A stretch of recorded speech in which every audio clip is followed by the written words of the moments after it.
why did you lie about campaigning with the Rod of Iron Ministries? The Rod of Iron Ministries? Yes. The Moon family? I did. Campaigned at the family business of? I went to visit a business in Pike County, and it was a meet and greet event, and I believe there were 100 people there. I did not campaign with them. I went to meet other people, and I left. I didn't do an interview, and they didn't introduce you at the event, cult leader. Well, he's the owner of the business. There you go.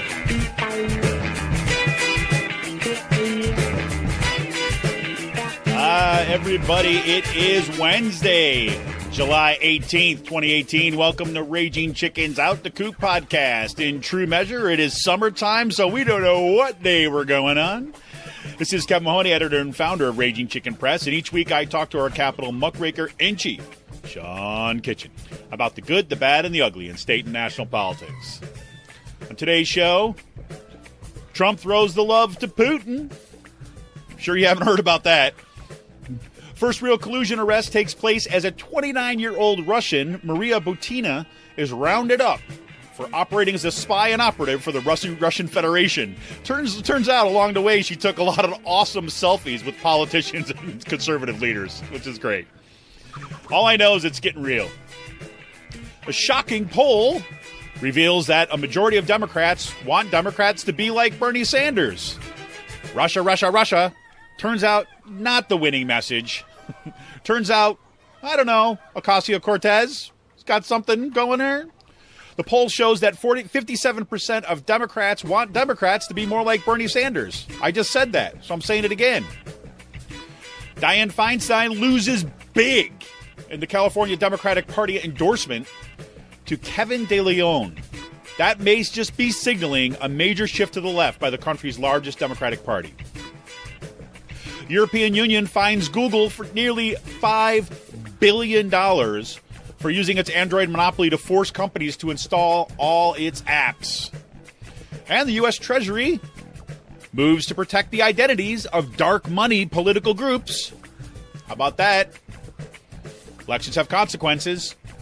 And it turns out Douglas Roscoff wrote this piece in Medium last week, and it's just, man, whew. Turns out that the rich are just throwing up their hands on climate change and are actively planning to just leave us all behind. They're asking questions like, how do I control my security forces when money becomes worthless? I kid you not. And a PhD student at the University of Houston leaves teaching position after being outed as a white supremacist. Not outed by Sean Kitchen this time, by the way. Just saying. Oh, Scott Wagner lands on the moon. Or should I say on the moonies? And no, we're not talking about that space rock orbiting around the Earth. While we were away, Scott Wagner visited a gun shop named Tommy Gun Warehouse. It was owned by Justin Moon, who's brothers with that crazy anti-LGBTQ pro-gun cult leader Sean Moon. Oh, you remember, that guy was blessing the AR-15s and wore a crown of bullets? Oh, don't worry, it gets better. It gets better. We're going to get into it deep.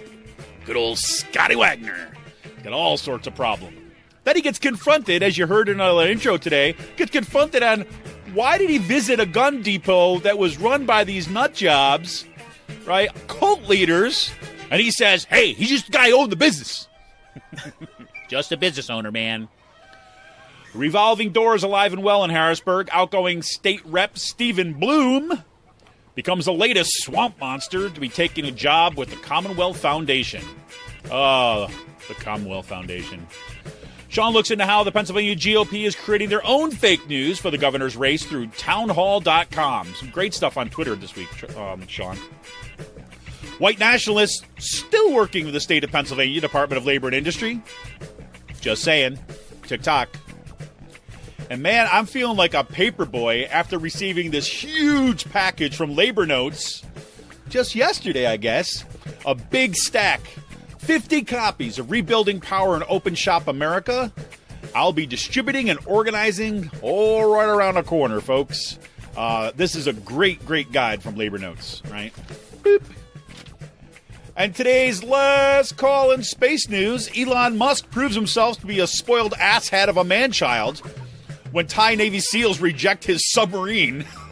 He calls a British diver a pedo. Without any evidence, of course. He wouldn't take his submarine. Do with that what you will.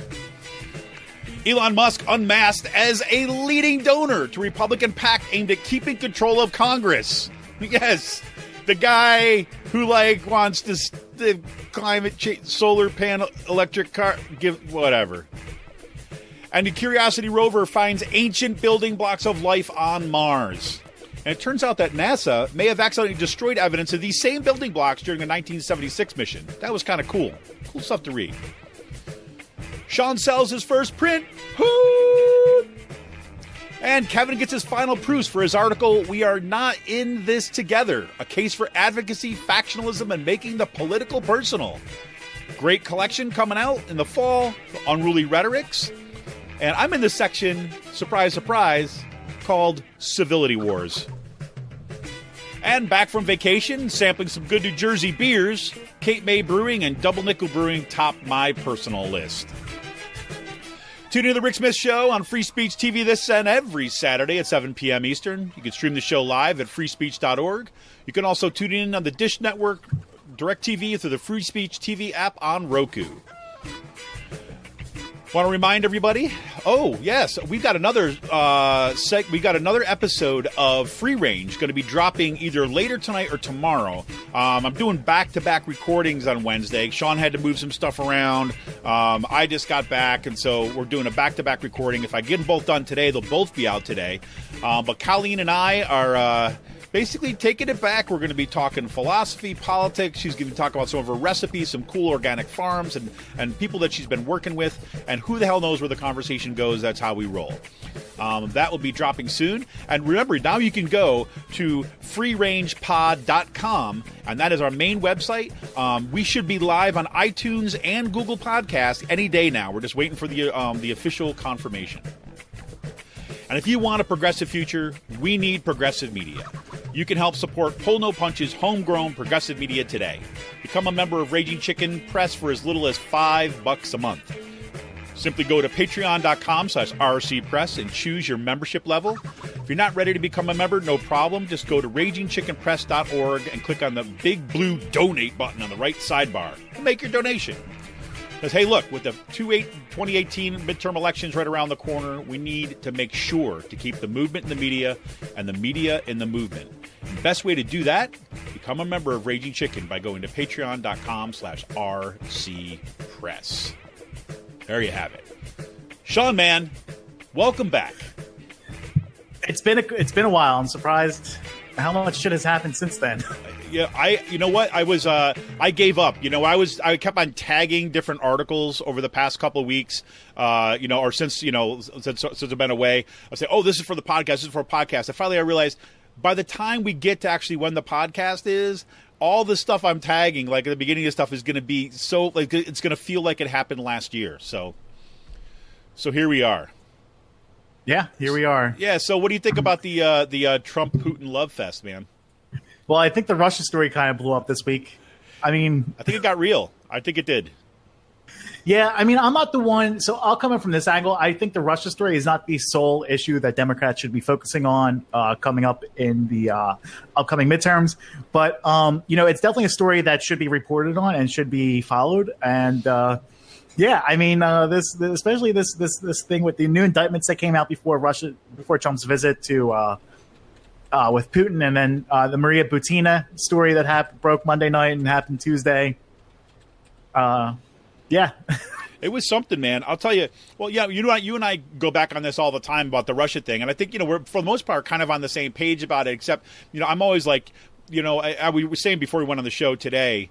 I really think that this is a really important story, but not for the way that the Democratic Party leadership wanted to play it, right? As the end-all be-all about Trump collusion.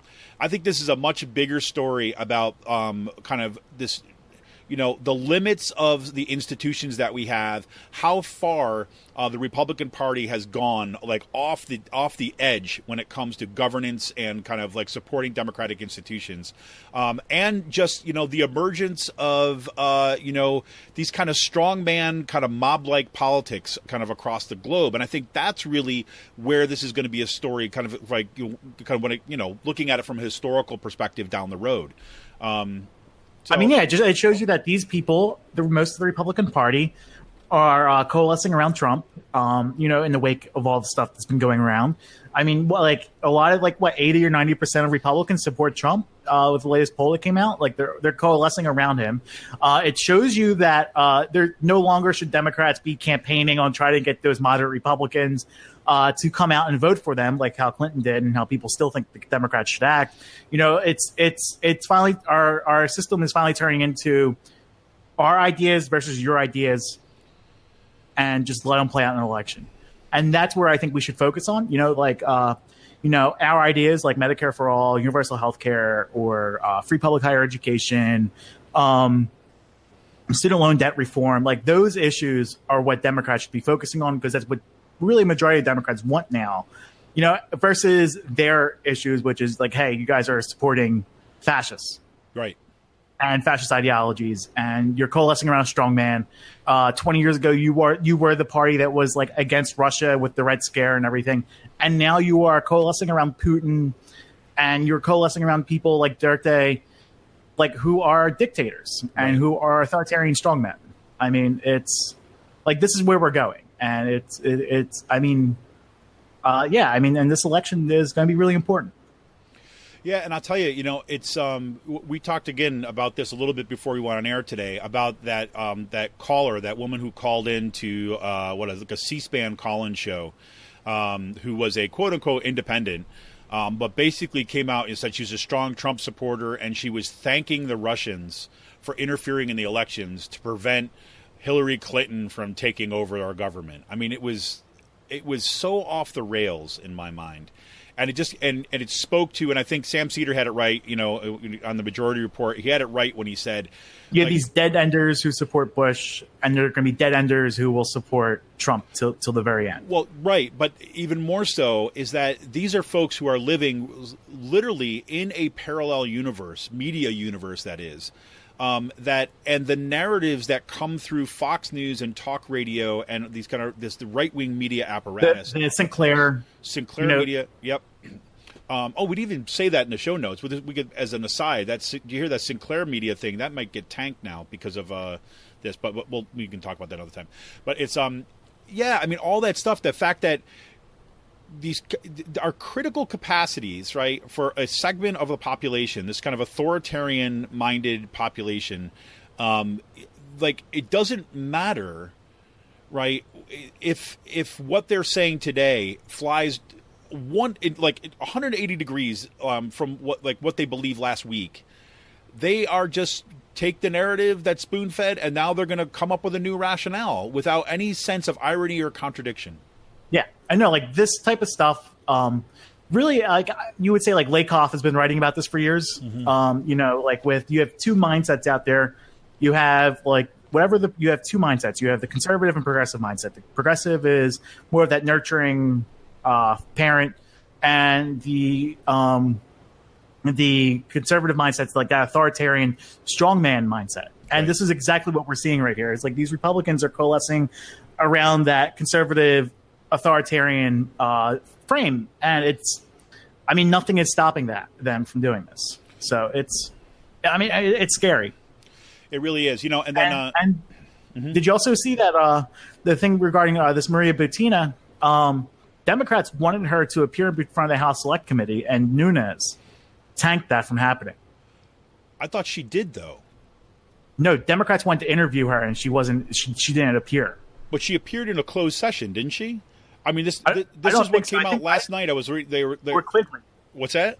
I thought with Quigley revealed that like the Republicans were trying to stonewall because they were high up. She was high up on the list of people that they wanted to bring in front of the Select Committee, and the Republicans stopped that, or Nunes stopped that from happening. Okay, because I know last night on Maddow, she was reading through the kind of indictment of the charges because I guess she's actually going to, Maria Butina is going to be appearing in court today, right, on Wednesday, and they're kind of reading the charges, and you got the formal kind of indictment or charges, whatever it is, that's put forward, and it's set in there. So we were asked the question about whether or not that she needed an interpreter, and her lawyers had said no, she's answered questions before committees before without it being another problem. And what they said on the show, what Maddow said, was that was because she had appeared before in closed session before a subcommittee. But you're saying that's not what happened? Quigley said that Nunes stopped them from appearing in front of the whole entire committee. The entire committee, yeah. I think she disappeared just before Republicans. Yeah, like she wasn't in front of Democrats. Democrats weren't able to interview her. Right. But also, one of the things I thought was really interesting this past week, the Guccifer stuff with that one congressional candidate, that was reaching out to Guccifer, and now people are pointing at Costello as being a possible suspect. This is going to get. I'm telling you, I can't wait for that name to come out. Who's the person reaching out to Guccifer, and how many more Republicans were doing that? Because I guarantee you there was more than one. Yeah. Oh, absolutely. Absolutely. There's no doubt about it. This is going to be, I feel like the story is blowing up now, but I also think that the Democrats shouldn't take the eye off the prize, which, is that we need an actual message, an actual platform of ideas to start running in these campaigns, because in 2020, the Russia story, I don't think will stop Trump. No, right. And I think that, exactly what you pointed to here is that this is where, you start pulling Democrats, and the Russia story is not, like I said, I think it is important as a story long term, right? I think about almost like from an academic kind of thing to be able to track it. I don't mean that academic is kind of removed, disinterested in that kind of stuff, but I mean in terms of this is really significant to understand what's going on here.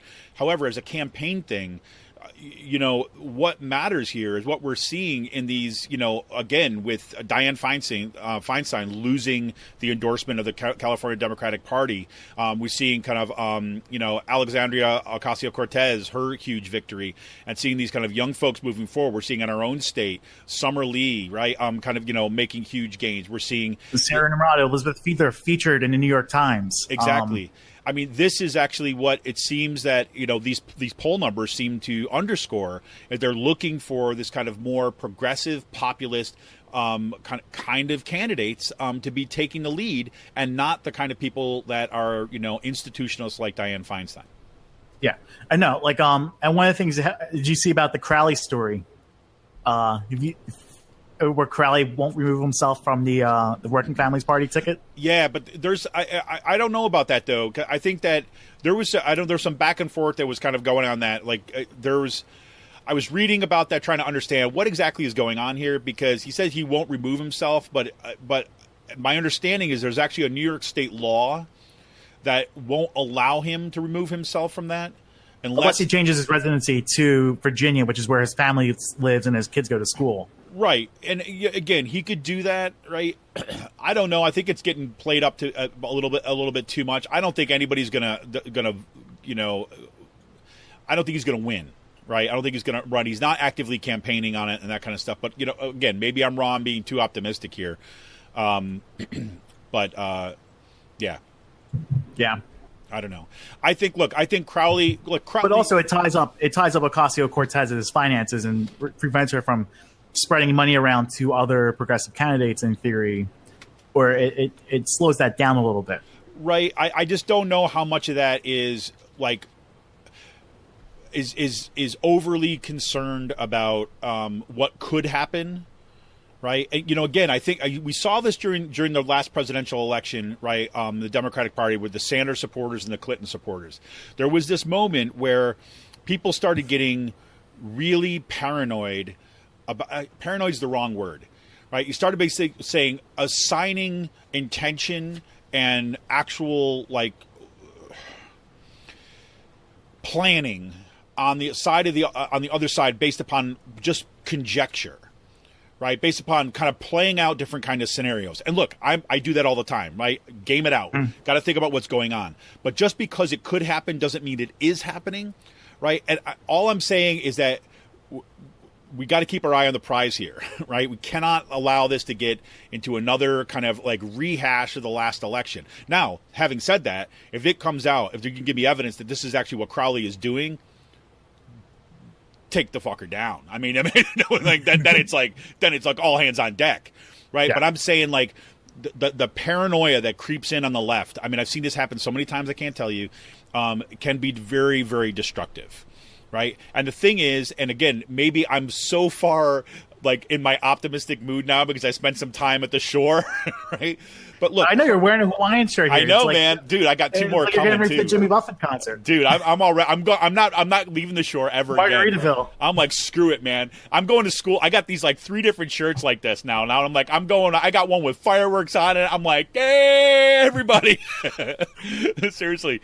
But no, my point being this is that, look, Crowley we got to remember, Crowley was not a centrist Democrat, right? I mean, Crowley was leaned liberal, right? He was like the liberal. He was a fairly kind of solid vote when it came to kind of progressive causes. I'll say that, with like, I don't know, like a little haze around that because whatever we want to talk about that. But he was not like Dianne Feinstein, right? I mean, that's we should be saying that. He was, however, part of the apparatus and the power structure of the Democratic Party, right? And that became where the issue is. So I think that, I don't think he's got a personal vendetta. Like, I don't know if you saw Joe Lieberman's, like, I don't know, out of his crypt, I guess, this week. And he's like, he's basically released an op-ed basically saying Fuck Joe Lieberman. Yeah. I mean, look, Lieberman, if it was Lieberman, that's a whole different story. Because, he's got a track record, number one, and that guy's an ass. He's been an ass for a long time. Shitty human being. Yes, exactly. But I don't think Crowley's that guy, and maybe I'll be wrong. Maybe I'll be proven wrong, and I hope not. But, I think that what we see, Ocasio-Cortez, touring around with Bernie Sanders, supporting other progressive candidates across the country, it's very interesting. So, yeah, no, it is. Yeah. I'll leave it at that.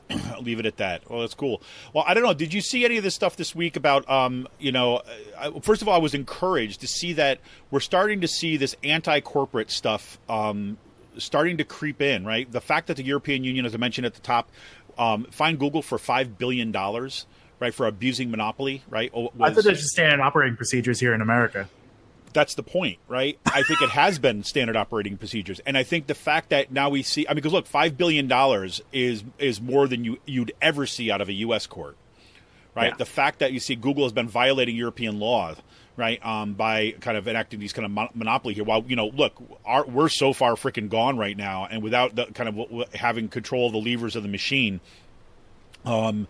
have not put any brakes. If anything, we just encouraged it. With the Supreme Court pick that we kind of expect to happen, that's we didn't even say that in the thing, but whatever. That was kind of cool to see. The other part of concern was on the other side. You see that by contrast, the U.S. Treasury under Trump, right, this past week basically moved to protect dark money political groups. Right, so basically saying that, look, these groups they're not going to have to report who their donors are. And we're even talking about, the 501c3s, right? So let me say, this is from Reuters, right? So the U.S. Treasury said on Monday that it will no longer require certain tax-exempt organizations, including politically active nonprofit groups such as the National Rifle Association and Planned Parenthood, to identify their financial donors to U.S. tax authorities. The policy change, heralded by conservatives as an advance for free speech, maintains donor disclosure requirements for traditional charity groups organized to receive tax-exempt donations such as 501c3s, right? So we're talking about these 501c4s, the ones that have been utilized for kind of dark money purposes, and we know the bulk of that money is on the right. So this is the kind of moves that are happening. So that there might be bright lights around the kind of Russia inquiry right now, but this is kind of what the right has been wanting, right? To disassemble the administrative state. This is what they're talking about, right? Protect the donors, protect the rich folks, and so on.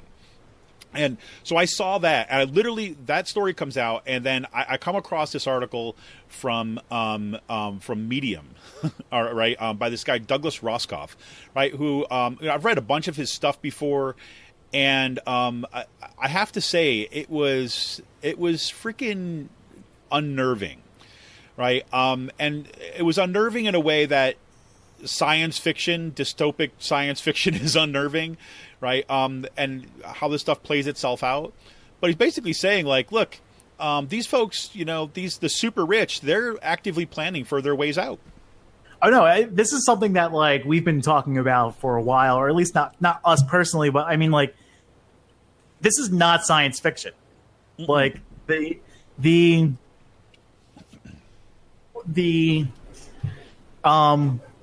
way that like Rushkoff. I mean, I've read some of his work before. Yeah, it's been a while. I don't know if I read it in high school or college, but I mean, I like the stuff that he puts out there, and he pretty much like wrote something that was this is not dystopian. I mean, they're planning on having. I mean, we're going to be living in a. Is it Mad Max? Was that like the on Thunderdome? I'm trying to think. What's the movie that came out a few years ago? I think it's gonna be like a Water World, Mad Max type of dystopic future that we're living in, and I mean, like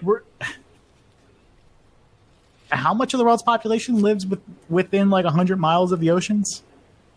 Yeah, it's like a majority. No. Like over a majority of the world's population lives. I mean, we're going to be seeing mass migration patterns never seen before. It's going to be, I mean, if it goes unchecked, the Delaware River in the Philadelphia area during high tide will be like 2 or 3 miles wide, pretty much flooding all of South Philadelphia, Center City, Northeast, and stuff like that. I mean, like, This is going to be, there's going to be real world consequences happening in Philadelphia and closer to home than people don't like realize. You bet.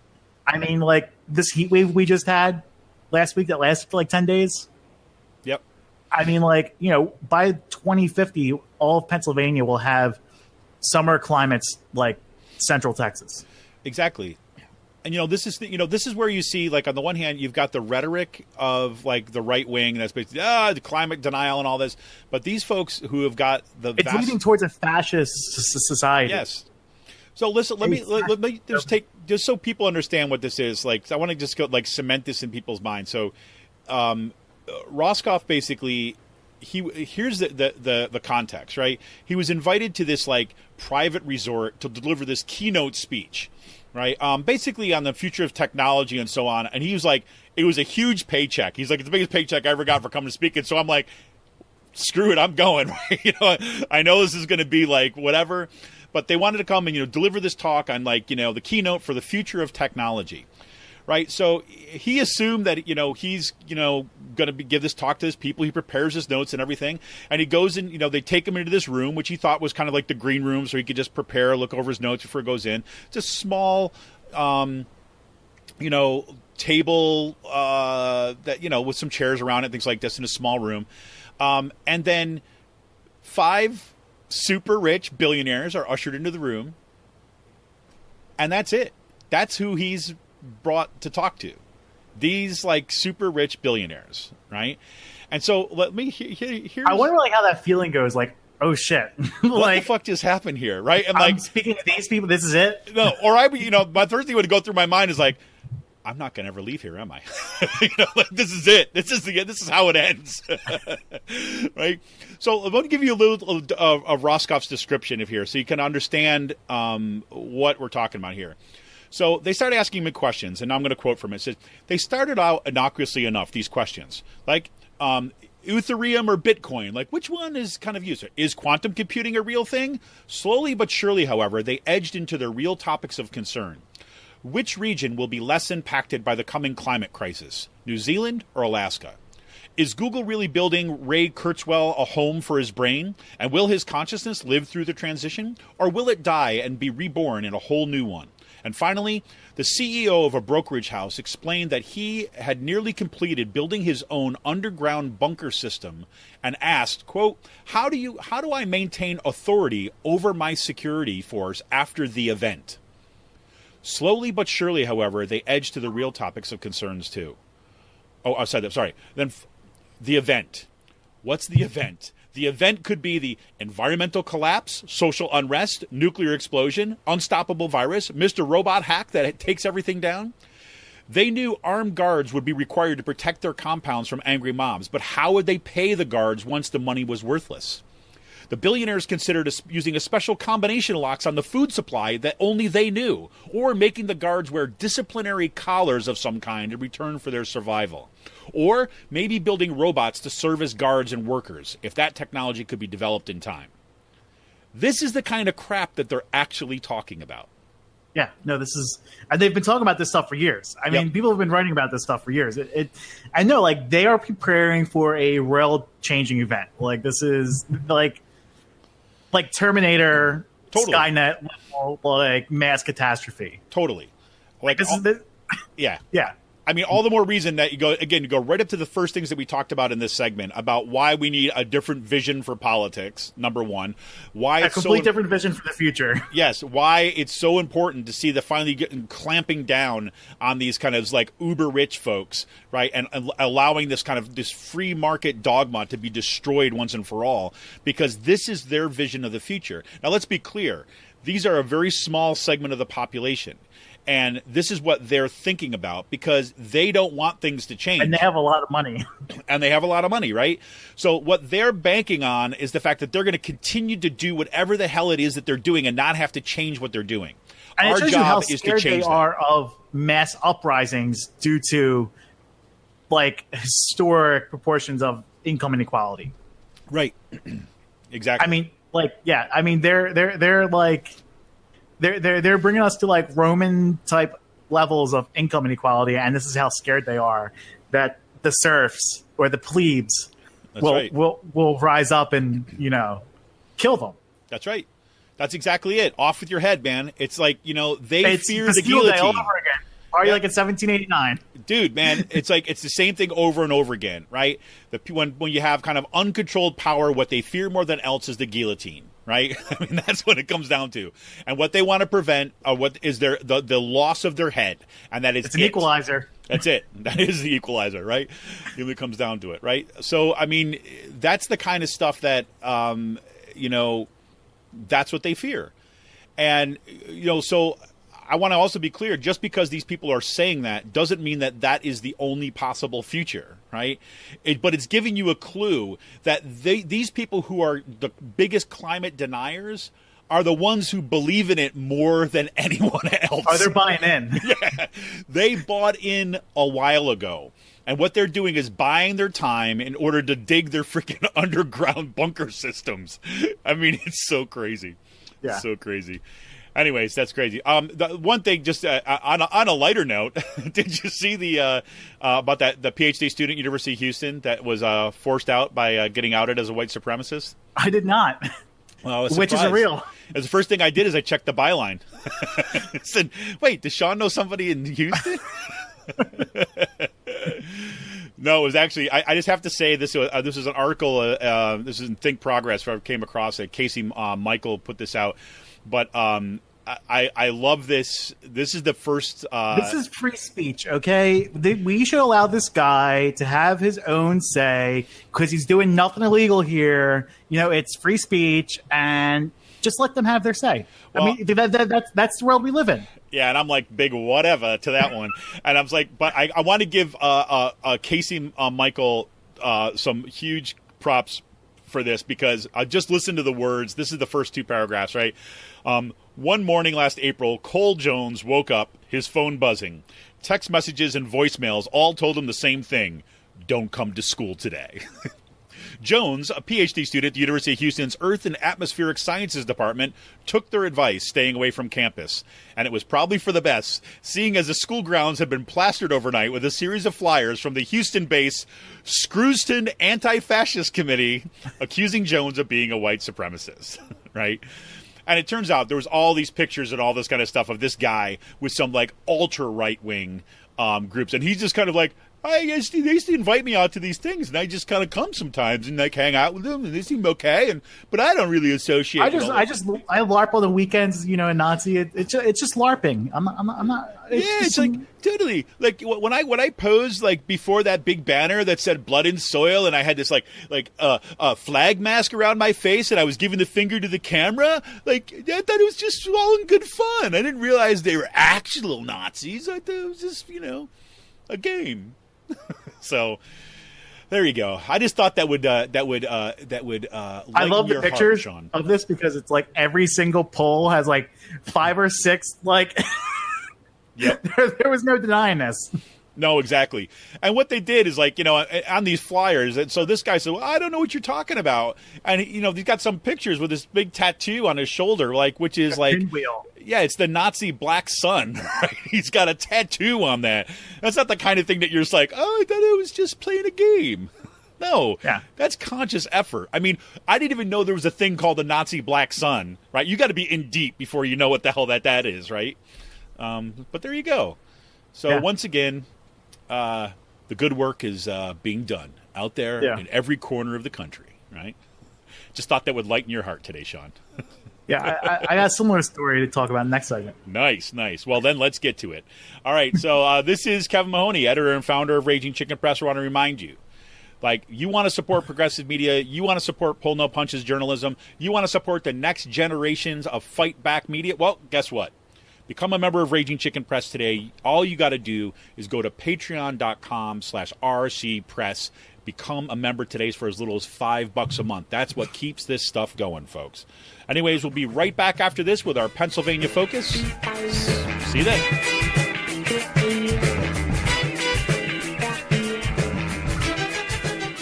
I'm Rick Smith, and this is Labor History in 2.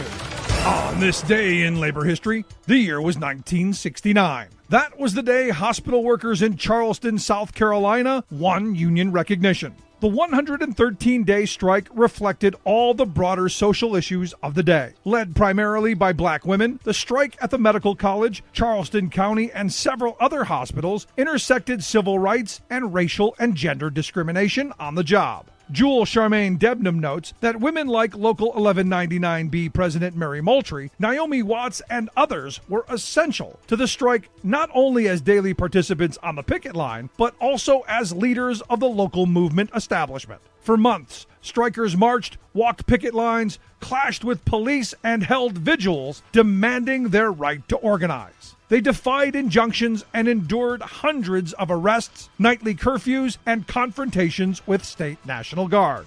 Governor McNair and the hospital boards had initially refused to concede to the workers' demands for union recognition. They claimed workers paid with public funds could not engage in collective bargaining. But the women were steadfast. They pointed to the wage disparities between black and white workers and between male and female workers. They also protested the blatant disrespect and discrimination meted out daily by management. Local longshoremen stood in solidarity with the strikers and threatened a walkout in support if their demands were not met. Coretta Scott King and many other civil rights leaders also played a supportive role. Finally, the union won reinstatement of fired workers, which had touched off the strike. They also won a solid grievance procedure, a minimum wage, and access to a credit union. Victory would be short-lived, however, when the state almost immediately refused to hold up its end of the agreement. Labor History in 2 brought to you by the Illinois Labor History Society and The Rick Smith Show.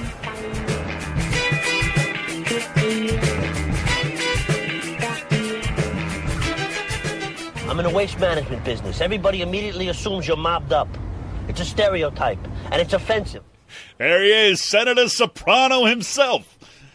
Candidate for Governor Scott Wagner. Get no respect. No respect, I say.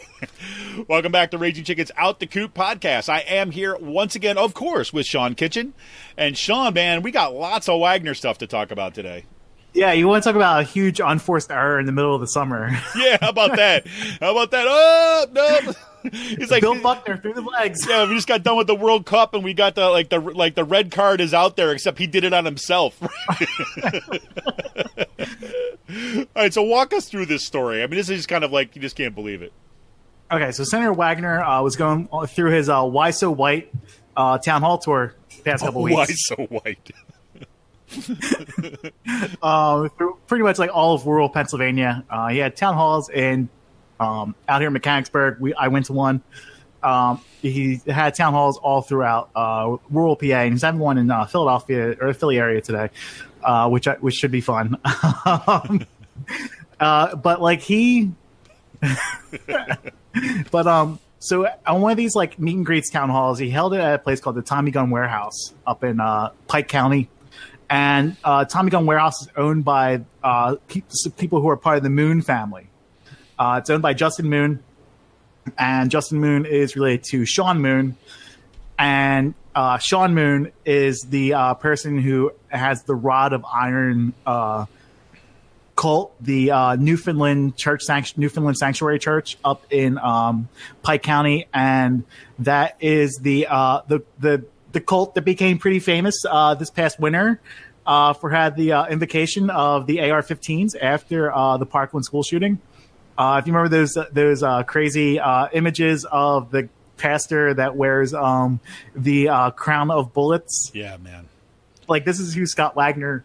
Well, and it's like you have the pastor with the crown of bullets, and then you've got the pictures of all the people who were attending this, like in white robes with like AR-15s, bullet like sashes, right? I mean, across their chests and stuff.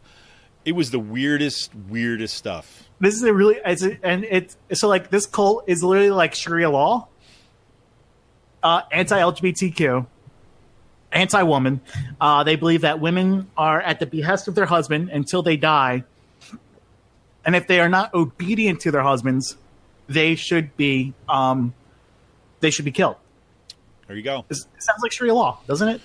Yeah, it seems like the kind of place, look, just going to go visit them. They're just people, Sean. They're just people. They vote. So what ended up happening was this church ended up canceling their Sunday services because this event was at his brother's place, which Justin Moon is a pastor in this church, at the Tommy Gun Warehouse. And it was a meet and greet of 100 people. And as the event started, Justin Moon brought his brother up, Sean Moon, to give an invocation saying, blessing Scott Wagner, and saying that he will become the next governor of Pennsylvania. And as this was happening, Scott Wagner said, thank you. I believe 90% of what you believe in. There's some issues we might disagree with, but for the most part, we're on the same page.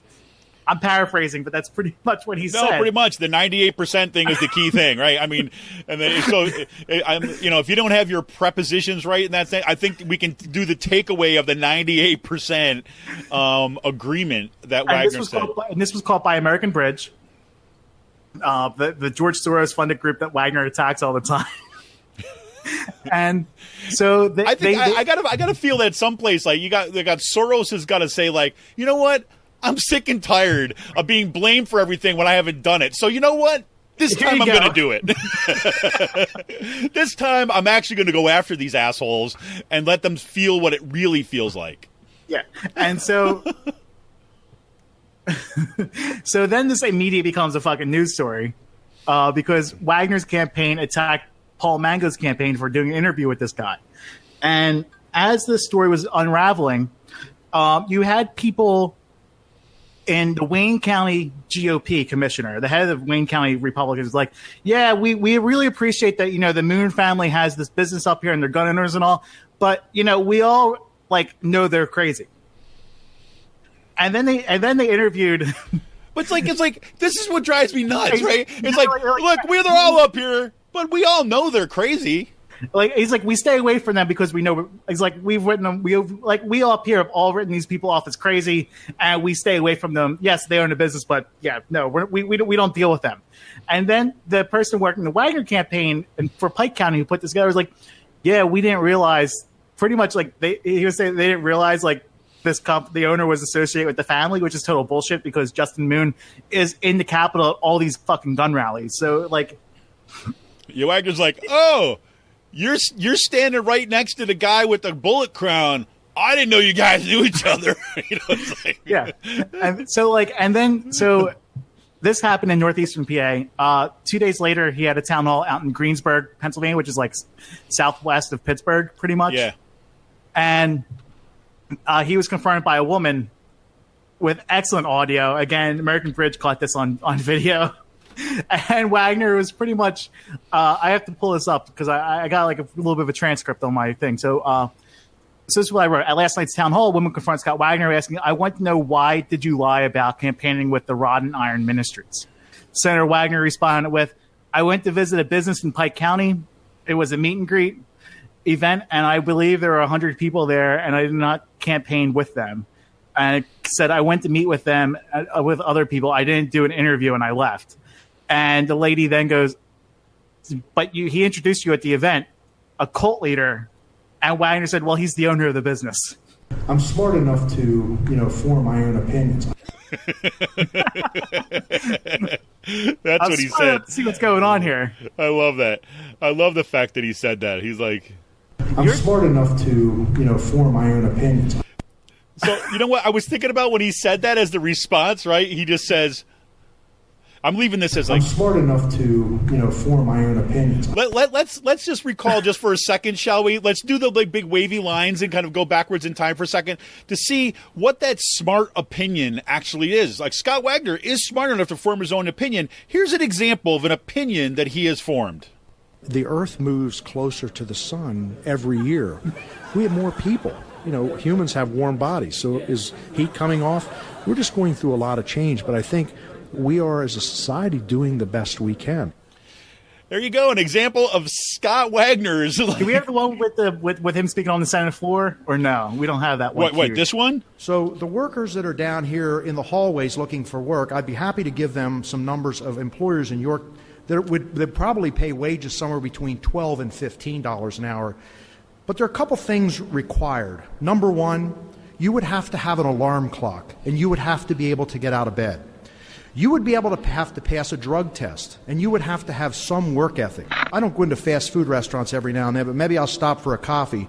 And periodically, you'll notice somebody behind the counter on a cell phone, either talking on the cell phone or texting, and that's clearly against the company policy. You'll look around, and anywhere you go, there are younger workers with their pants hanging down, rear ends hanging out.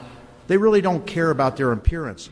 I don't care if you pay somebody $20 an hour. If they have a certain behavior, it's not going to change their behavior, and this is realism. We have given out so many government benefits over the last 5 years that we have more people riding the wagon than pulling the wagon. Yeah, is that the kind of thing you're talking about, Sean? Yeah, that's exactly what I was looking for. Wait, well, let's not forget this, right? This is probably one of his more famous speeches that he gave recently. On my challenge, by the ancient laws of combat, we are met at this chosen ground to settle for good and all. Who holds sway over the 5 points? Us natives, born rightwise to this fine land, or the foreign hordes. There you go, man. But yeah, there you go. This is what he says when he's smart enough to formulate his own opinion. Yeah, exactly. I'm smart enough to, form my own opinions. There you go. I think the best part of that video is when he stepped forward to the lady, took 3 steps, no, you're clearly not listening to me. Yeah. And he's like, I'm not a coward. I'm not a coward. I'm not a coward. So this all happens, right? And so on Friday, he's scheduled to speak at the VFW 100th anniversary event in Pennsylvania, which was at the Hilton Hotel. He released a press release saying he will be there at 12:30 to speak there. He showed up at 12:05, caught everyone off guard, spoke at 12:10, and was gone by 12:15. He literally spent he was running from us. He was running from the trackers, and he was running from people like me with the stuff on our website. Well, he's a little worried. You're going to the jail.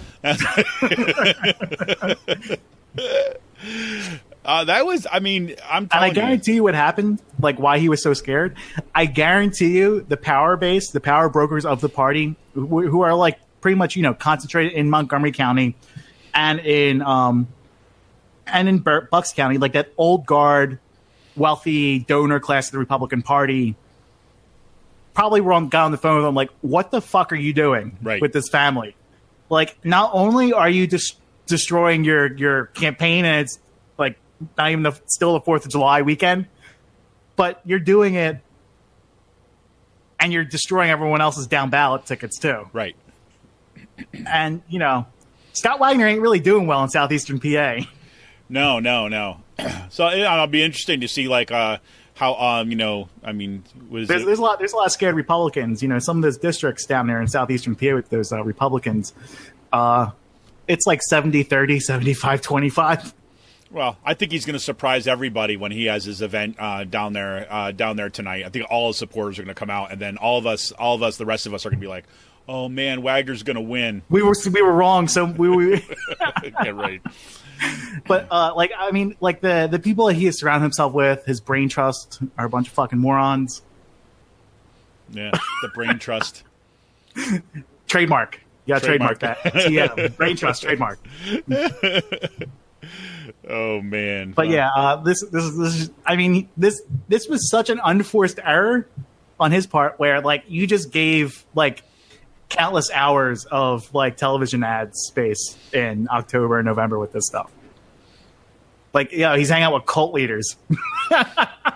Like, just have like the crown of bullets and like cult leaders. Like, this is like Manson family. This is like Jonestown, like Jim Jones, like devil. We're not talking about like, or who are the group like the suicide cult back in the 90s that killed themselves? Like Charles Manson stuff like. No, the Hale Bob people. Oh yeah. Like this is like Branch Davidian. This is like this is. I know this is not hyperbole, folks. Right? This is not.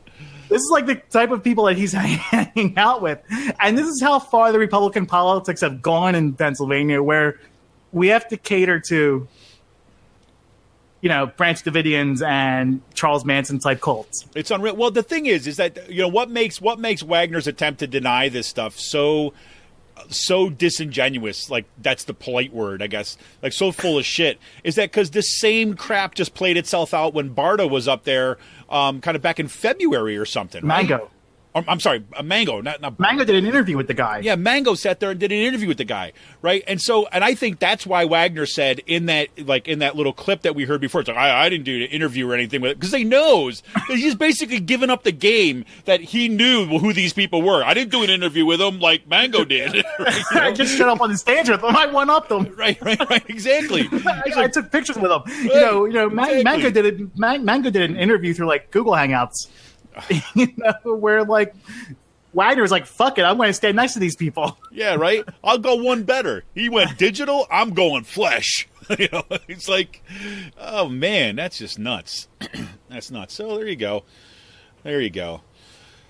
Oh, Wagner. So I'm looking forward. I have to say, I'm looking forward to seeing this campaign kind of wind up, because look, unravel. Well, yeah, totally. Well, no, but first it's got to wind up so it just can kind of like, like a spring, it winds up so much and then it just like bursts. That's what I'm looking for. Because look, the guy has got such an anger management problem, right? And he's got so much freaking ego. Oh, he was about to rip that lady. Like he came within seconds of flipping out on that woman in that. You have to watch the full clip on our website. The lady, you hear people like, who's paying you, woman? Yep. Yep. So there you have it. There you have it, man. So that's going to be something else to watch as we kind of get into the dog days of summer, except these dogs are barking. So we're going to see. Oh, man. So what's going on with Stephen Bloom, man? Stephen Bloom is part of like the crazy caucus of Republicans who are not going to be in office anymore. Bloom resigned to run for Congress. In like that district down here in southeastern in south central PA that had like 13 or had like 8 or 9 Republicans running. Mm-hmm. For that, he lost. He is now working at the Commonwealth Foundation. Surprise! And Bloom is probably like but he's going to be taking a cushy job with the Commonwealth Foundation as their vice president. And, Bloom is one of the people who have been pushing anti-union bills. Bills go pretty much their whole entire agenda. So he's being rewarded with a job at the Commonwealth Foundation. There you go. This is how it works, folks. This is how it is. And we know the Commonwealth Foundation, just in case is the first time you ever listened to this podcast, is part of the State Policy Network, which is also part of the Koch network. And the Scaife Family Foundation. So just so we don't leave that off the end of the sentence, so everybody knows. Reminder. Crazy. Oh man, what else we got, Sean? Well, the Pennsylvania GOP is making their own fake news. That's good. Yeah. So A lot of the stories that have been breaking over the past few days or past couple of weeks coming from the Republicans that they've been sharing on their Twitter account is coming from townhall.com.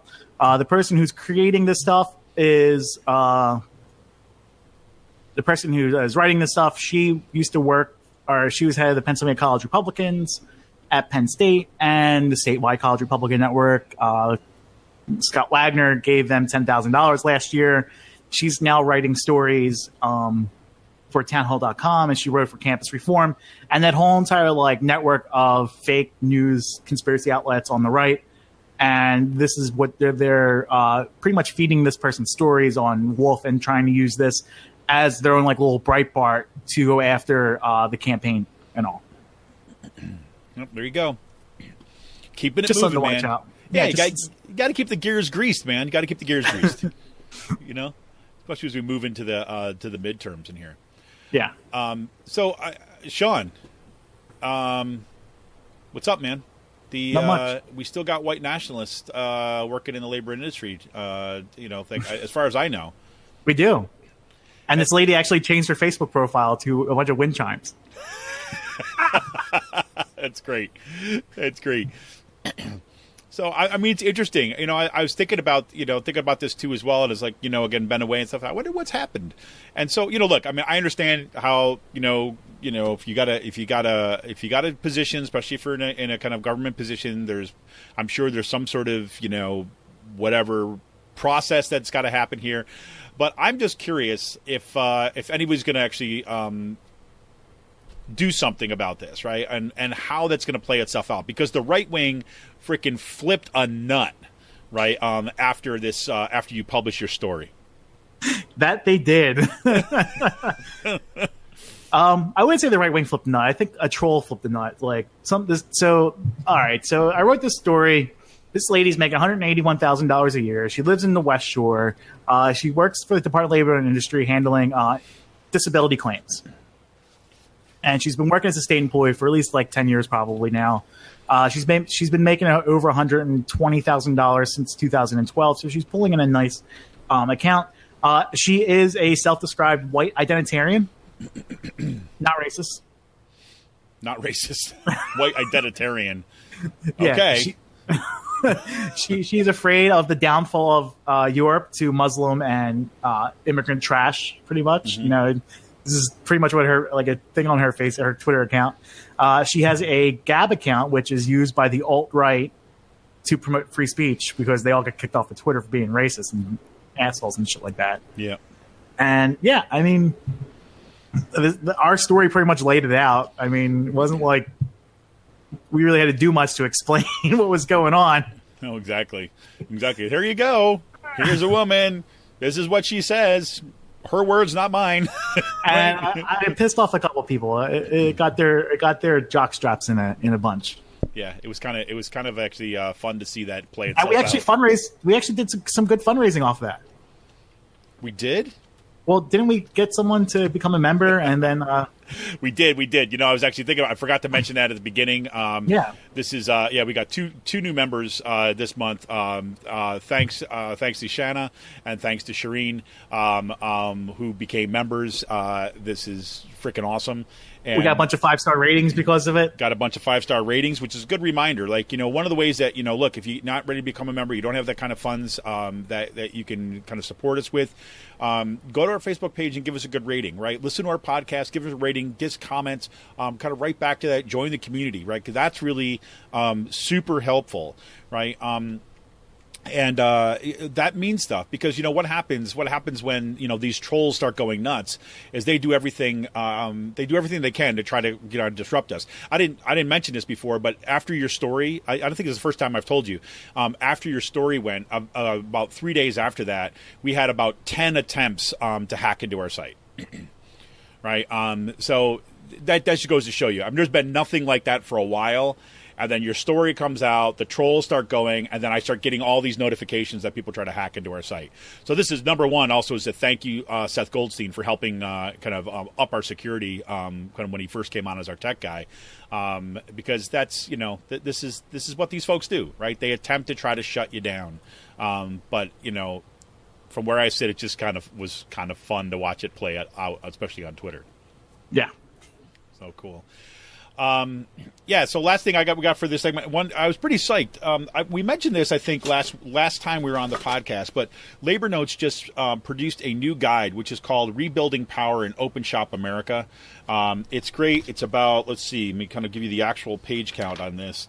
We're about 24-page pamphlet kind of / mini guide that basically says, okay, this is how you do organizing, right? Now, Labor Notes, not only being a publication, but Labor Notes holds regional and national conferences, and they also do trainings.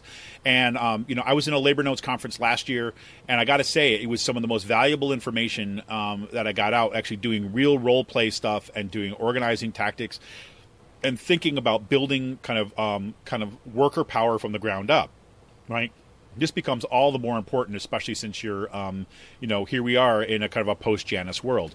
So I decided that I was going to drop a little chunk of change, right, my own personal money, and bought like a big stack of these things, right? You get a little discount, and I'm going to be distributing to you, my labor folks, and kind of actually start talking about how we actually do this on a very local level. And I think, this is a good thing to check out. I've said this before. I've been tweeting about this, that, for all my brothers and sisters in the labor movement, right, kind of workers across the country, basically we got to be in the organizing mode now. And Labor Notes is a great place to start. Right, they are folks that have consistently butted heads with, some of the kind of the, more business unionism models of people. They've been all about worker power, grassroots organizing, and building member power from the ground up. Not just being told what to do by the leaders, but for the members to begin to organize themselves and make demands of their own leadership. And that's kind of where we want to be. So Rebuilding Power in Open Shop America. It's a Labor Notes guide. Definitely check it out. There'll be a link in the show notes. I really did feel like a paperboy because it came in a big stack with like straps on it and stuff like that. It could carry it around and things. I felt like walking to the end of my street and like extra, how to organize an Open Shop America, extra. So gonna be looking forward to kind of what we could do with some events there, especially since I was back in Lytle Hall over in Kutztown University yesterday. And once again, after doing something like a $2 million quote-unquote renovation of a building that should be just destroyed, they're sitting there having to kind of spend several $100,000 more installing a complete new dehumidifier system because all of the renovations they did out there did not solve the problem that they were supposed to solve last summer. So hey, are they building any more like mansions for students to live in on campus? No, but they're doing, they're investing money in other buildings, kind of that make them all look pretty. And Lytle, you walk into the first floor of Lytle Hall, and it looks like a Borg mothership, right? All the panel, like all the ceiling tiles are taken off. There's like tape down on all the floors. Everything's sealed up, right? And they've got like pipes, all running and they're putting in these makeshift, not makeshift, but they're like these dehumidifier apparatus. But they have to run new conduit and all this kind of stuff in order to make it work. And there was overheard some of the workers were putting this stuff in, right? And overheard, basically saying like, okay, well, we got that working, although it looks like we lost the airflow, right? So although, in other words, not working, right? So we'll see where this all ends up. But, the point being is that, I've been getting these emails all summer long about how this unit, cooling unit has failed, this building, this cooling unit has failed in this other building, right? Oh, now it's fixed 3 days later. Oh, we got to do this. So all the money that's going in order to kind of fixing things that were not done right in the first place.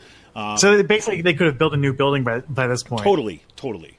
Right, and this is how it goes, right? This is how it goes. So, hey, it's only Lytle Hall. Who needs the math professors and the English professors? Exactly, right? Or the history professors, right? Who needs that stuff, right? And so this is, one of the things that you learn from what Labor Notes is really good about is like these things, like building stuff, and Mike Gambone, who works at Kutztown, right? He's been our membership chair there for our local lab stuff. This is the kind of stuff that he's been kind of looking at for a while, and I think this is the kind of stuff that we use as organizing opportunities now. I still think the best thing you guys did was the the wheel. The stenchometer? Yes, the meter. The Lytle Hall stenchometer. Yeah. Dead cat, dead rat. Yeah, exactly. What's it smell like? A wet dog to, like Mordor to, that was great. Yeah, and if you actually want to check that out. Direct action gets the goods. Yeah, exactly. And if you want to learn about that, you can actually go to Labor Notes. I actually wrote an article for Labor Notes on exactly that. So you can check that out too as well. But pretty cool, man. Pretty cool. I love the folks at Labor Notes. Shout out to them for producing this awesome guide. And I promise you we'll put it to good use, and we will certainly be in touch. So cool. Anything else happening around town, Sean? No, that's pretty much it. All right. Well, I know Sean's got a lot of stuff he's got to get done today, and which is why we moved to Wednesday too as well. So I know I don't want to keep him too long. So we're gonna cut this segment out here and go to the last call. What else can I say? Here we are. It's summer. We're doing it. Right. This is Kevin Mahoney, editor and founder of Raging Chicken Press. We'll be right back with the last call.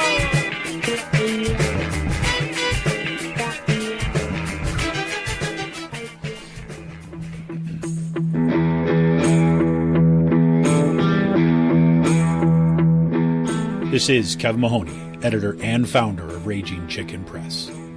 For the past 7 years, Raging Chicken Press has brought pull-no-punches, progressive reporting and commentary to the interwebs. Our long-form investigative pieces, stories that no access journalist wants to touch, or rollicking weekly podcasts strive to advance progressive movements and perspectives rooted in the struggles happening across the country or down the street. We've broken national stories and caused our share of discomfort in the halls of power. If we want a progressive future, we need progressive media. And you can help support Pull No Punches, homegrown progressive media today. Become a member of Raging Chicken Press for as little as $5 a month.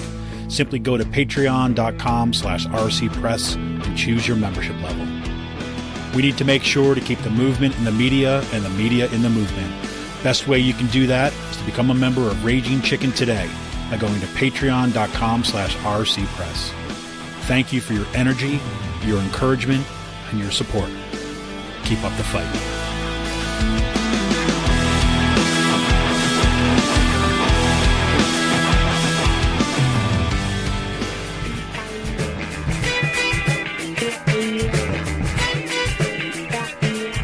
Welcome back to Raging Chicken's Out the Coop podcast. It's Let's Call. Yes, everybody. Here we do space news, beer news, and just kind of like stuff that we're kind of cool stuff that's going on around us. I got to start out the space news with, Space Boy himself, Elon Musk, this week, proved himself to be just a freaking asshat. When it came, been saying for years. Oh my God! Yes, yeah, I've been saying it for years. I mean, the guy, as I told you, my wife was always saying, "Like, you realize there's something wrong with that guy, right?" Right? And there is, absolutely. And as he proved himself here, like he got into it on Twitter because you probably saw one of the big stories that was Russia Trump related this week was that there was this Thai soccer team that got trapped in these caves because it was monsoon season. This caves flooded. And so basically they produced this amazing rescue, right? These folks, the Thai Navy SEALs, you had specialists coming in from England who were these specialist divers and things, and cave divers, and rescued all the kids. I mean, it was absolutely incredible, right? But, of course, Elon Musk sitting out there like in his little mansion, right? Probably, thinking about, what the kind of next rocket that he's going to produce is going to look like. He basically saw it and said, hey, I know. I'll solve this problem with technology. I'm going to produce my own little submarine.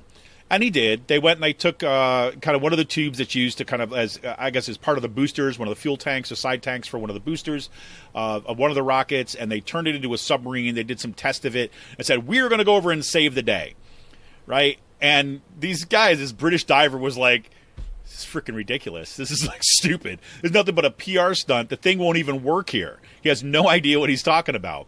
So that, of course, prompted Elon Musk to go to Twitter and say that British diver, right, was a pedo.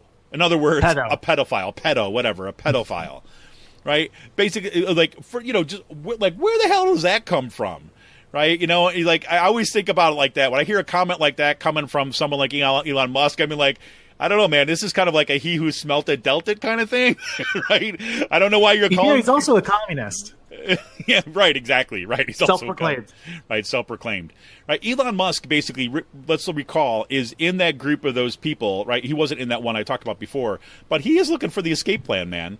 I mean, let's not forget, like, he's the guy that's going to build our, colonies on Mars, and I guarantee he's going to move if he ever does it. So that was crazy. And then in the same week, right, what we find out that Elon Musk, not only did he prove himself to be kind of like a spoiled little asshat of a man-child, but he also basically came out and basically was unmasked as a leading donor to Republican PAC that was designed, that is their whole task is to make sure that the Republicans maintain control of Congress, right? And that was a report that came out in Daily Beast. And so you're like, here's this guy, right, who's become the hero for some segments, kind of progressive or liberals, especially kind of thinking about solar panels and electric cars and all this kind of stuff that, going to help us attack climate change, is basically handing over something like $38,000 donation to this Republican PAC that's designed to do exactly the opposite of what all that stuff is. So here you go, man. Rich people you can never trust. I know you were very happy about this. Yes, I am. I fucking hate Elon Musk. Yeah, I know you do. So, yeah. So, no, I'll wait to bring it up after the space stuff because okay. it just popped up on my screen. I forgot to talk about it earlier. I don't want to interrupt you, but it's about Sacha Baron. Okay. I knew you were laughing about something on Twitter. Well, let me just blow through the rest of the space news, and then I'll let you loose. The other cool thing, and just in space news the past couple of weeks, Curiosity rover. This was actually really interesting. The Curiosity rover basically came across signs of life. Or I should say, building blocks of life on Mars, right? So this is from space.com. So if you're holding out hope that Mars may have once been an inhabited world, 2 new studies should have put a little spring in your step. NASA's Mars Curiosity rover has identified a variety of organic molecules, the carbon-based building blocks of life as we know it, in 3.5 billion-year-old red planet rocks. One of these papers reports, and basically, there's these small building blocks. Now, we should be absolutely clear. This is not something that proves that there may have been life on Mars at one point, but there's been increasing evidence that's coming out that there was water on the planet, and that may have allowed for some organic molecules to take form.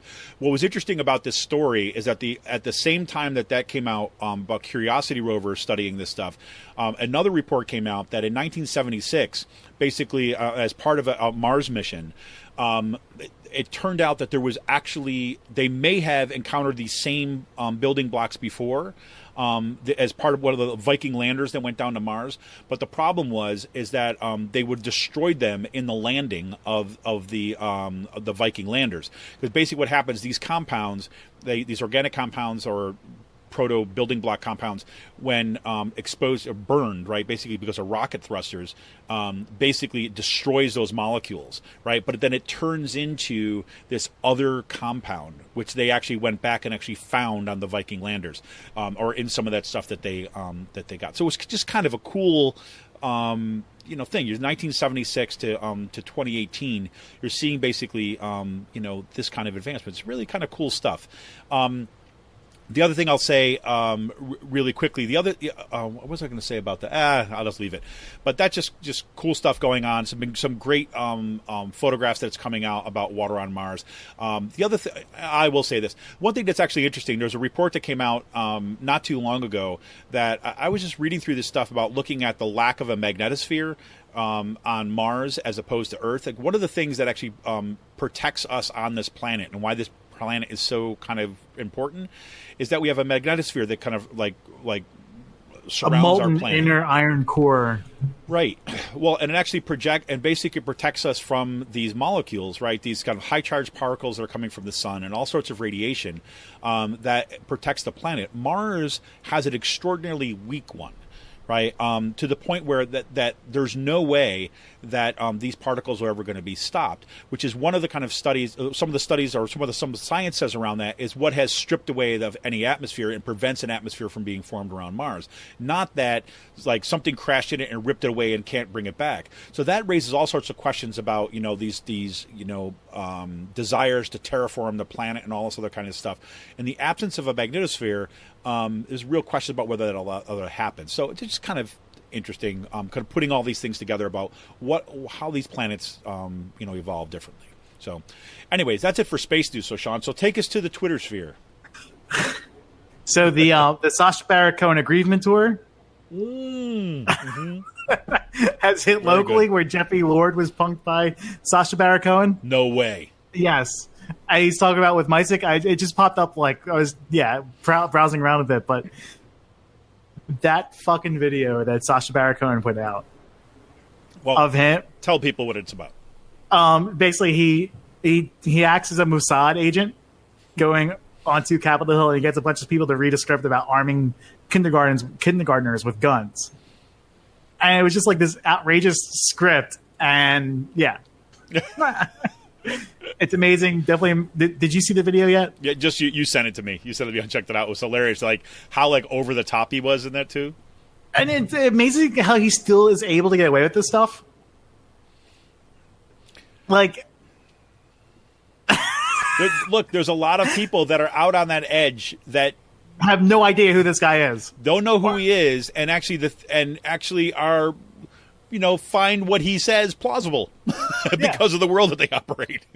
Yeah, and he is like the ultimate troll. I'll say, but he does it in such a way, I still can't believe how I'm just laughing at that.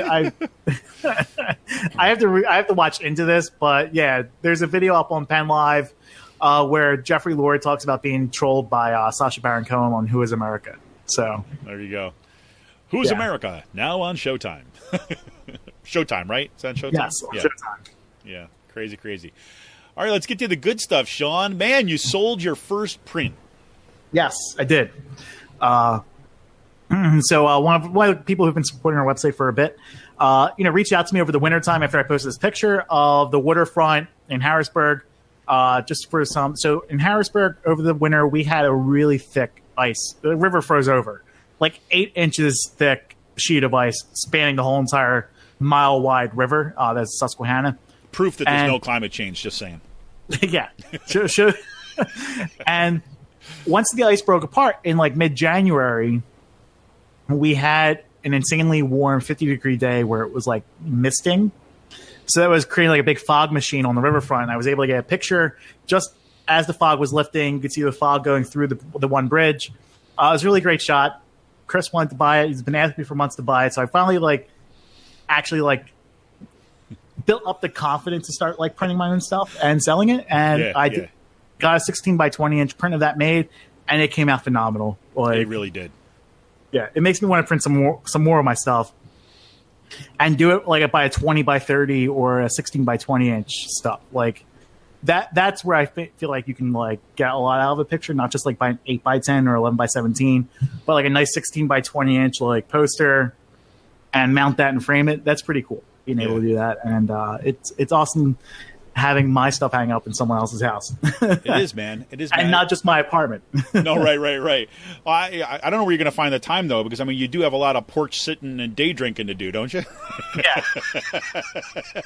I think one of the next prints I want to make is one of the Capitol Dome I took last week. That's gorgeous.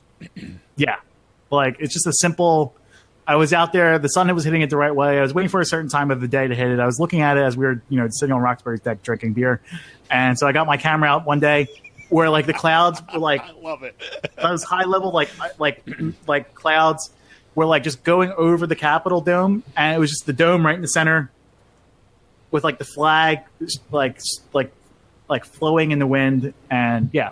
Oh, that sky was that piercing blue too as well. It was it was beautiful. Yeah. So actually, yeah. Yeah. Yeah, no. I was going to say, pretty much, yeah. It was in golden hour, which is that perfect time, lighting and everything, and where you could see where the sun's hitting the dome, and how like the one half is like dark and the other half, yeah. And I put the aperture down to like 8 or 9, so everything was pretty much in focus, and it was like nice. All the lines were nice and sharp, the edges of it and all. So it's pretty good.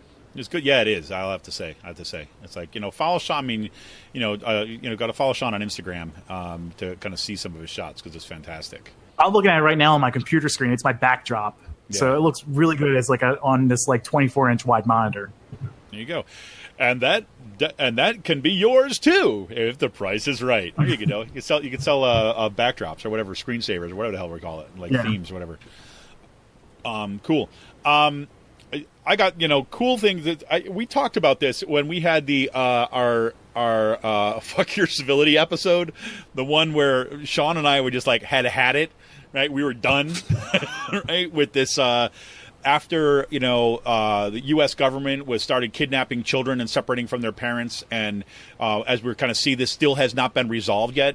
And let me just say, one of these civility trolls that was coming after me, who is Scott Weider's consultant, his name's Ray Zaborny. He posted like a really classist, shitty tweet over the weekend that I think like we should all know. Like this guy, Zaborny, is from Red Maverick. He married into a wealthy Republican family. He has this business that's making millions of dollars, getting these assholes elected to office. And so he's part of the Brain Trust. Yeah, he's part of Scott Wagner's Brain Trust. Yeah, trademark. And so he put this tweet out, and very classist and elitist tweet, and somewhat uncivil. He said, just saw 2 women throw down in Costco, period. It was really awesome, period. They literally had to be separated. One said, quote, bitch, this isn't over, end quote. I waited for them in the parking lot, but nothing. And someone responded, like, only surprising item in this tweet is that you go to Costco. This is like coming from your like West Shore, White Shore type of mentality, Brain Trust here. And this is the shit we have to deal with out in Harrisburg, where this guy is calling for people for civility. And I screen grabbed the tweet and said, civility, y'all. Yeah, exactly. Yes. Exactly. But thank you for bringing that up, because I just wanted to put that out there. Yeah, no, absolutely. And I think that, in that episode, one of the things we talked about too as well has been this kind which of we got a lot of great feedback for that episode. Yeah, we did. We did. We were off the hook, I think, a little bit. I was so mad. And I'll tell you that this we kept it civil. Sort of. And really, without cursing the whole time. Not the whole time, at least. But one of the things that this is something I've been paying attention to for a long period of time. And there's this in 2012. This is how long I was going back over this stuff as I was going through some revisions of this. In 2012, I was on a panel with our friend Seth Kahn down in Westchester and MJ Braun, and we on this panel at this it was an academic conference, Rhetoric Society of America, and I wrote this piece. It was scathing, right? And about civility. I was so pissed off about what we were seeing in the wake of what was happening in Wisconsin that these liberals came out right after the capitals had been occupied in Wisconsin and basically started going after the protesters, saying that they're being uncivil, right? And it was like that was 2012, right? Then we had nothing has changed. What's that? Makes sense. Oh my God! And so that so it was about that, and then this has just been what it was interesting going back and looking at that was what we're seeing right now with Trump, right? This has been building toward where we are today, right? Because this has been a dynamic that was going on for a while. So, anyways, so I mentioned in that podcast that I had this article that I wrote for this collection. The collection is called Unruly Rhetorics, Protest, Persuasion, and Publics. It's edited by some great folks, Jonathan Alexander, Susan Jarrett, and Nancy Welsh. And I got invited to contribute to this, and just a couple days ago, we got the email with the final proofs, right? Just to go through it one more time, look for any proofreading stuff, and it's going to be published by University of Pittsburgh Press. It's a fantastic collection. Should come out in the fall. I think it's slated for November. I hope they push it up earlier. It'd be awesome. But anyways, so I have a piece in there called "We're Not All in This Together: A Case for Advocacy, Factionalism, and Making the Political Personal." It was just I was so psyched. For me, is that I'm sure there's a lot of academics that will read this and will kind of like, this is, whatever. This is not deep scholarship or whatever like this. For me, this represents for me probably the best thing I have ever written. Right. I love this piece. It's a long time coming where I could feel like, I finally got something that feels 100% in my voice, right, in an academic context. That's always been one of the kind of the struggles. And I have to say, a lot of that comes from the work doing for Raging Chicken, right? The whole idea about thinking about writing for a different audience that is not just some sort of sequestered group of academics someplace in order to, get published and all this stuff, but actually start writing for a broader public. And it came through in this. So I'm really psyched about that. I put a little screen grab of the first page up on my Instagram and on our Facebook page and things like this. So I'm just psyched. So just happy about that. Just wanted to share. But so I am back from vacation, and I did get a chance to sample some good beers, Cape May Brewing and Double Nickel Brewing. I had never heard of Double Nickel Brewing. Have you heard of them before, Sean? I have not. They're actually kind of I came across them in this kind of little liquor store, beer store down in New Jersey, and I said, let me try this stuff up. And they had some good stuff. I had their Belgian. They've got a Belgian ale. Had that, and had I think the Vienna style lager, which was pretty good. Also, I go down to Cape May Brewing every time I'm down there. I grab something from Cape May Brewing, and they've got this one called Coastal Evacuation. Highly recommended. It's a good drinking beer. I'll tell you, right off the bat, is that there's something about them, being kind of close to the shore, that they're kind of producing beers for the shore, and that's the kind of beers that they are, right? They're not some of the kind of real heavy beers that you're going to get, a lot of the Pennsylvania stuff, a lot of the beer that I like from Free Will and things like this. It's not going to come off that kind of like shocking. They're much more sessionable kind of ales, very kind of drinkable, some good stuff. So that was kind of cool. So Cape May Brewing, Double Nickel Brewing. If you get a chance to check out Double Nickel, I think it's worth a shot, especially if you're looking for, backyard barbecue and that kind of stuff. And if you're looking for a sample of something from Cape May Brewing, definitely I would recommend the Coastal Evacuation was my number one. So, have you been to Bound Beverage yet on 611? Have not. Oh, yes, I have. Yes, I have. So have you been there since they redid the laws? You can buy 6-packs and singles now in there? No, I have not. Recommend going in there. Okay. Half the store is 6-pack and singles and 4-packs and stuff like that. Yes. It's been a long time since I've been in there. I probably haven't been there since last summer. Yeah. No, it's definitely worth looking into. All right, man. Yeah. I was there last time I was home. Picked up some sour bottles. Oh, cool. There's stuff in there, sour bottles that don't move at all, and they discount them for $7.50 a bottle from Paradox and stuff like that. Yeah, nice. You can find some good deals in there. All right. Yeah. All right. Thanks for the tip, man. I appreciate it. Yeah. Yeah, cool. So anything else going on? Anything else for the rest of the week? Fun stuff? No, I'm going to be home for the next few days, helping out my sister, watch my niece, and I'll be going to Marciano's on Thursday. Have you ever heard of Marciano's before or no? No. Marciano's is an Italian bakery, sort of like in Manioc, and all they make is tomato pie and strombolis. Oh man!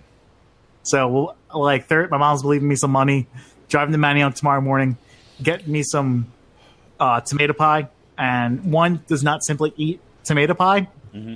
Feasting on tomato pie is an all-day event. You just want to sit there and have a couple slices of it because it's just Man, I wish I had this information before. We were down in Philly, or when we were coming back from kind of driving past Philly, really, coming back from the shore, and there was all sorts of backup traffic. Surprise, surprise, right? On 76, and so we got off and kind of went through Manioc. Man, had I known, I would have said my kids had to go to the bathroom too. I was like, hey, there's a little bakery over here. It was in tomato pie. So yeah, I think they're closed Sundays and Mondays. Oh, so I wouldn't be able to get in. Yeah, and it's the type of place once they're sold out, they're done for the day. They're done for the day. Yeah, that's what you want. So they're closed by 1 o'clock in the afternoon, pretty much. Oh man, that's awesome. Yeah. Well, cool, man. Well, I hope you enjoy the time with the little one. Soak it up, man. Soak it up. Yeah, I'll be having some fun this weekend. Yeah, you're gonna be Uncle Sean. I advise people to look at my Twitter account. Oh, really? Yes. Stay tuned, everybody. Stay tuned to Twitter. Oh, cool. All right, man. Anything else for the good of the order? That's it. All right, man. Well, This is Kevin Mahoney, editor and founder of Raging Chicken Press. I want to remind you one more time, if you want to support progressive media right here, homegrown in Pennsylvania, go to patreon.com/rcpress and become a member today for as little as $5 a month. We'll be back next week. And guess what next week is, folks? Episode 100. Woo! See ya!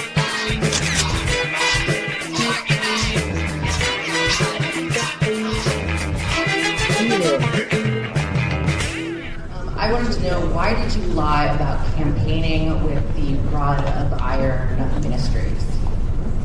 The Rod of Iron Ministries? yes, The Moon family? I did. I did. Campaigned at the family business of? I went to visit a business in Pike County, and it was a meet and greet event, and I believe there were 100 people there. I did not campaign with them. I went to meet other people, and I left. I didn't do an interview, and They didn't introduce you at the event, cult leader. well, he's the owner of the business.